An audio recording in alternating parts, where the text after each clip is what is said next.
Assalamualaikum warahmatullahi wabarakatuh. Saya Ahmad Nasir bin Mahmud dari Sungai Petani, Sungai Lalang, Sungai Petani, mengalami stroke biasa, stroke badan sudah 3 kali, terus sebelah badan. Last kali saya selalu kena stroke otak dalam 2 tahun yang lepas. Saya tak kenal langsung, ni pun tak kenal apa kan.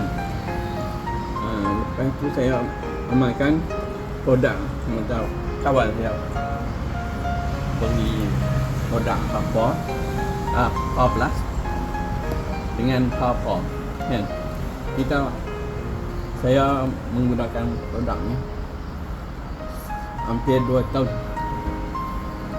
Selepas menggunakan produk ni, saya rasa diri saya seruk otak tu macam saraf. Saya cakap pun tak apa fasih lah kan. Seruk otak. Lepas tu saya pergi umrah kan. Kita balik saya boleh cakap dia. Saya berterima kasih kerana ada kawan membantu memberikan secara Power Plus dengan apa saya menggunakan sehingga hari ini.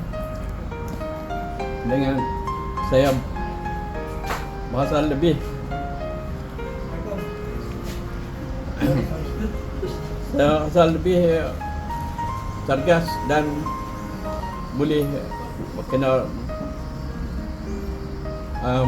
boleh seperti biasalah selama menggunakan produk. Okey, terima kasih abang. Terima kasih.